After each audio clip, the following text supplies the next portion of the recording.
One of the biggest fears that anybody that buys and sells sports cards has is, am I overpaying for this card? Because that's the last thing that you want to do is spend too much on the card. And then when you go to try to sell it, guess what happens? You realize, oh my God, I made a mistake. So in this video, I'm going to show you how to never overpay for a card ever again.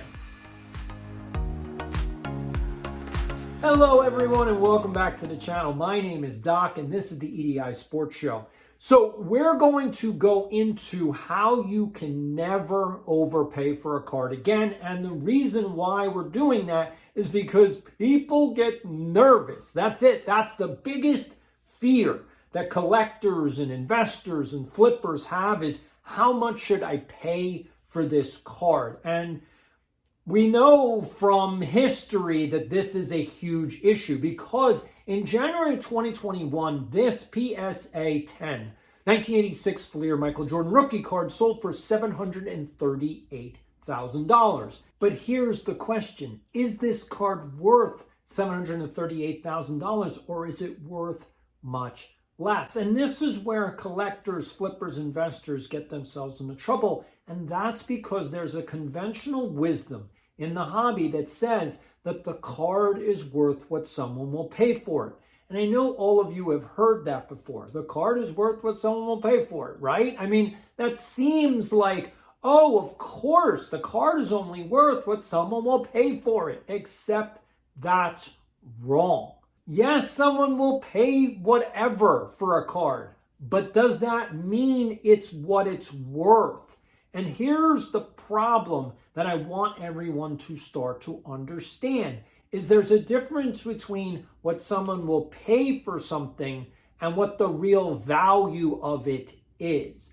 Just because someone will give you money doesn't mean they're actually paying what it's worth, because sometimes you'll pay less for a card, sometimes you'll pay more for a card, but nothing changes the real value. And that's what gets everyone caught. And so here's a little story I want to tell you. And if you want to know more details, I created a newsletter for you guys called High End Cards. If you want to know the full details of this story, just subscribe to it. It's free at this point, so might as well hit the subscribe button. Anyway, this is the story of how Jeff Wilson lost $300,000 on this particular card.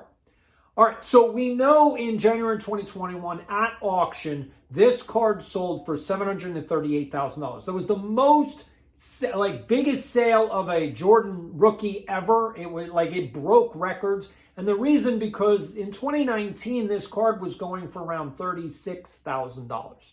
Yeah, so from $36,000 all the way to $738,000, guess what? Something is wrong.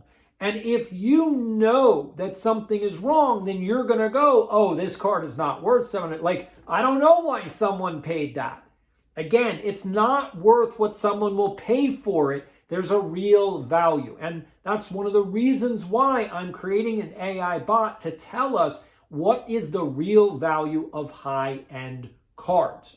All right, but let's get back to this story. So in April of 2021, Jeff Wilson decided to buy a PSA 10 copy of the Michael Jordan Fleer for $520,000 or so.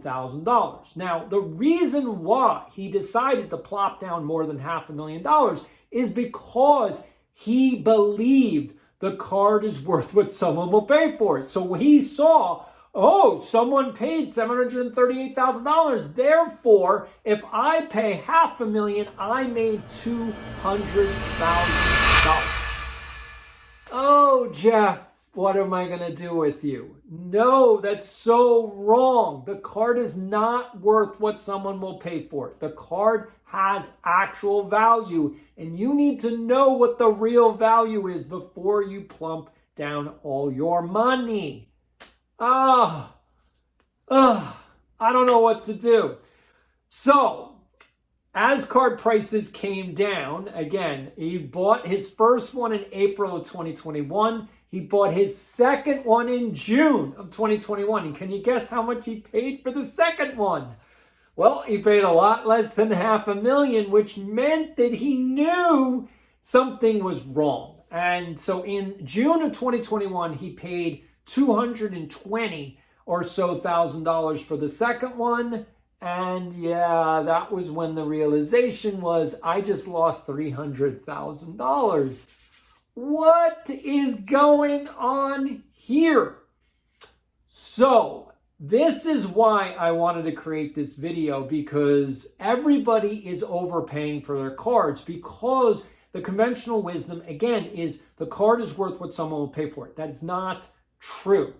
So I decided to do something to help you guys. And so here are a few concepts that I want to go over.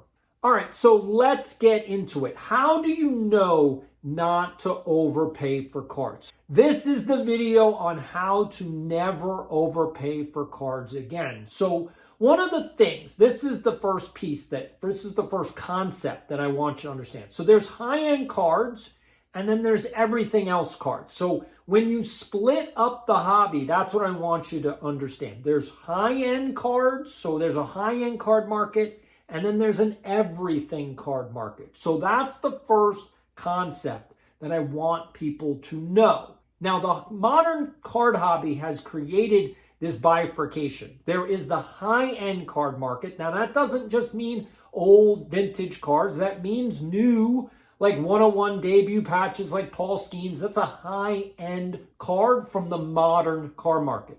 So what is the difference between high-end cards and then everything else cards? So that's the first concept that I want you to be aware of, is that there's two markets going on at the same time. There's the high-end market, and then there's the everything else market. So the first thing that you should figure out when you're looking at buying a card is, am I looking at a high-end card or an everything else card? So here's a couple examples of everything else cards that you might think are high-end. All of the Kaboons and all of the downtowns and uptowns, all of those case hits are everything else cards. They're not high-end cards. And that's the first thing that hopefully you can start to look at when you go to look at the cards that you're trying to buy and be like, all right, I'm not dealing with a high-end card here. Therefore, you should stop paying a premium for your everything else cards. Okay, so that's the first piece. What's the second piece? The second thing is, once you know whether you have a high-end card and everything else card, that's when you can start to go, well, what is the real rarity? For everything else cards, they're not rare. And when I say rare, I'm talking about less than 30 copies. Now, I understand there's going to be some confusion here because, well, what about the 1 of 5s? And what about the 1 of 1s? And what about all that? And I'm telling you right now, unless it's a legit 1 of 1, it's not actually rare. And when I say a legit 1 of 1, I'm talking about this card. The Paul Skeens MLB debut patch 1 of 1 is a legit 1 of 1. There's only one patch. You can't replicate it. You can't have 17 variations. It's a legit 1 of 1. And that's the part that hopefully everybody is starting to realize, is that in the everything else category, there's a ton of 1-to-1s. I'm going to show you just a low manufactured rarity card in the everything category that everybody can understand. So I've got, this is a Matthew Tkachuk dual patch card. Okay, so, and it's numbered, if you can see, it is numbered 1 to 5. All right, this is not a rare card in the high-end card market. This is an everything card. And so what should this card be worth? Well, I haven't done the recent comps, so I'm telling you this is based on 2024 numbers when I got it. So based on what it was worth in 2024 was $60. That's it, $60. I don't know what it's worth now because since then, Tkachuk has won 2 Stanley Cups. So again, I haven't done a full comp on what it is worth now, but at the time, it was only worth $60.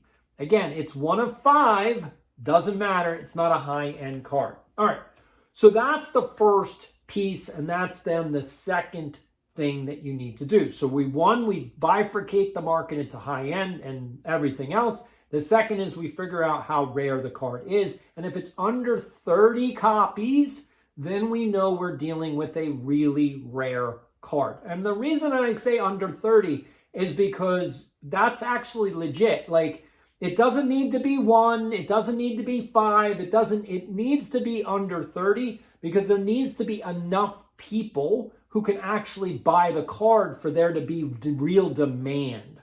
And I know that you're probably going, well, that's a lot of cards could be in high end, and that's the point.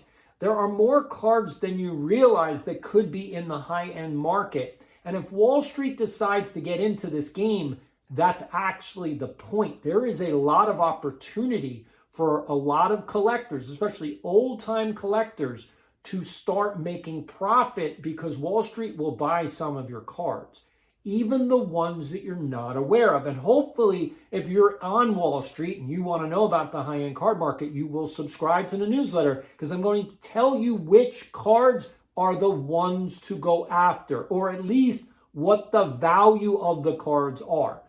But that's a little hint. If you want to know what's going on, subscribe to the newsletter and we'll get there. All right. So here's the last piece. How do you not make the same mistake that Jeff Wilson made? How do you not waste or overpay $300,000 for a card that's not worth that much? Now, here's the last part. All right. And this is the crux of the whole video. When you are looking at what cards are really worth, I want you to remember this quote. Cards are not worth what someone will pay for them. I know that that's the opposite of the way most people think, but this is where you're going to get yourself into trouble. If you keep repeating this mantra, you're going to screw yourself. Cards are not worth what someone will pay for them. The minute you think that a card is worth what someone will pay for it, that's how you end up losing $300,000 like Jeff Wilson. Because this is how it works. How much shill bidding happened between 2019 and 2023? We don't know the real answer to this question. There has been no investigation. We don't have any investigative reporters. We don't know the full answer. And that's an issue because the $730,000 price tag, again, this card back in January of 2021, was it shill bid? And if that's the case, cards are not worth what someone will pay for them because someone paid $738,000 and that card's not worth $738,000, which is why I wanted to create an AI bot to tell all of us, tell the hobby, what are these cards actually worth? Because there's a bunch of metrics that we have to understand. So before I close out this video, I figured I'd go over how this AI bot is actually going to work. Again, if you subscribe to the newsletter, you're going to get access to this. So there are 6 things that this AI bot needs to do, and I do have notes on them, so give me. So the first one is going to be, I have to input all the sales data. This is not just current sales. And I know you're kind of asking the question because I understand, like I have the same questions. Does that mean comps? And I'm not talking about comps. I'm not trying to determine what the comp is. I'm just trying to put the data in. And the reason why I'm teasing out all of the shill bidding that potentially happened between 2019 and 2023 is I'm going before 2019. I'm looking for sales data before then. And again, this is why it takes so long to do the research. I'm trying to put in the sales numbers before the pandemic so that we can then look and see like, okay, what was it before and what was it after? Because the second piece is actually identifying key cards. Now, you already know, if you're subscribed to the newsletter, you know about the anchor card, which is the 1952 Topps PSA 10 Mickey Mantle. That is the anchor card. There are 3 known copies in the world. I don't know the exact figure of how much it's worth, but I do know it's the most expensive, most valuable card in the hobby. Therefore, that's the ceiling. And once you have the anchor card, then you can judge cards after it. So I need to analyze that card with the bot as much as possible. And this is the key. I'm putting all the sales data in that is known about that card. And then I'm putting in, again, here we go. We've got demand number. So what does a demand number really mean? It means like basically there's demand. It's 1, 2, 3, 4, all the way up to 10. If you have a 10 demand number, that means full value. The PSA 10 Mickey Mantle card is a full value card, which means demand 10. Okay? That's key because if players' demand goes down, like potentially like a Babe Ruth, I'm not sure what happened. Like one of the most recent auctions sold for less than what the card had gone for before. Does that mean demand is lower? I don't know yet. That's why I'm building this bot. So if you have a 10, 9, 8, 7, 6, that means there's demand. If you have a 5 demand, that means it's neutral. That means it's not good, it's not bad, it's just neutral. Therefore, the card price should just stay flat. So if you have a 6 demand, that means the card value should go up a little bit. 7, a little bit more. 8, you get it. Okay. But if you have a demand of a 4 or less, 4 means the card price goes down, and 3 goes down more, and 2 goes down more. Again, that's the problem, is right now we don't have any way of knowing if card prices should go up or down. We just we just don't know. We look at the sales numbers and we go, I guess it's going down. I guess it's going up. We kind of guess. And that's a problem. We can't do that anymore. We need to know, should this card be here or should this card be here? And so that's why all of these metrics matter. All right, what's the next one, which is the pop count? So obviously pop count matters, but how much does it matter? So what I said is if there's more than 30 copies, then that should start to affect price. Again, price, sort of how far the price can go. Again, I can't manipulate this. That's why I'm creating the AI bot. It's going to tell us based on these metrics, there's 30 cards or less than 30. Therefore, it's an in-demand card plus it's rare. How much should it be worth? Like a situation where, okay, so there's only 3 PSA 10s for the 52 Topps Mantle card. Well, that's huge demand plus very little inventory. Oh, okay. Now that's why that card is worth X amount. So that would mean that if you could get another high-end card in that category, well, now you might actually get a card that could be worth close to the Mantle, or maybe even the same as the Mantle. But we don't know that right now because there's no way to really analyze the market at a higher level. Again, we need the AI to do the mathematical calculations on the back end to know, okay, if these cards are worth, that's why you have to have key cards. So we have the anchor card, that's the Mantle card. I'm right now trying to identify the key cards. And one of them is definitely going to be the Paul Skeens MLB debut patch 1 of 1. That is absolutely going to be a key card to analyze because it's legit. It is what it is. It's legit. All right, let's get to the next one. So we have the historical annual rate of return. And what this means is that, so in the 90s, the PSA 10 Mickey Mantle card was worth around $100,000. All right. So now in 2022, the 9.5 SGC sells for $12.3 million. Oh, whoa. Okay. So hold on a second. Mathematically, let's figure this out. So if it's worth 12.3 in 2022 and it's worth in, let's say, 1990 is 100,000, well, what's the annual rate of return in between? Oh, so now we need to know, okay, well, what was it worth? Again, based on now that we have historical data, what was it worth in between? Because now we can see where bubbles happen. And this is the beauty of the bot. Like, I'm so excited. All right, let's get to the last one, which is the identifying the bubbles. And that's basically what it's all about. Like, yeah, like we're going to actually be able to see when a price goes up, it's going to be like, that's a bubble price.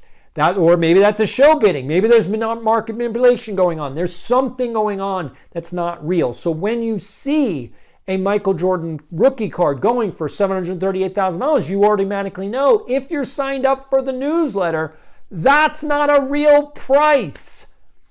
Oh my God, I'm so excited about doing this, because this is going to change the hobby forever. And the only reason that I'm doing it is because Wall Street is seriously considering starting to buy sports cards. And if that happens, it's never going to be the same. Like, it's never going to be the same. I would never have thought 30 years ago that this would ever have happened. Again, my father, this is the story. So my father spoke to Mr. Rosen about the 1952 Topps card, and he asked him for $52,000 for the 52. I remember that because it was $52,000 for the 52. You can't forget that kind of stuff. Again, at the time, my father was not a wealthy man. Like, he was a psychologist, a professor. He worked in the school system. He made decent money, but he was not a millionaire. So he said to me, again, I think I was trying to think. I probably was 16 at the time. He said, should I buy this card? And I said to him, literally, do you want to get divorced? Because my mom would have lost it. Like, you spent $52,000 on a baseball card? Are you out of your mind? Now, I understand in hindsight, everybody's going, you're an idiot. You should have bought it for 52. You would have had $12 million. Yeah, folks, that's 30 years later. Do you know how much gambling you have to do to wait 30 years? I'm not a gambler. I'm so glad that I told my dad not to buy the card.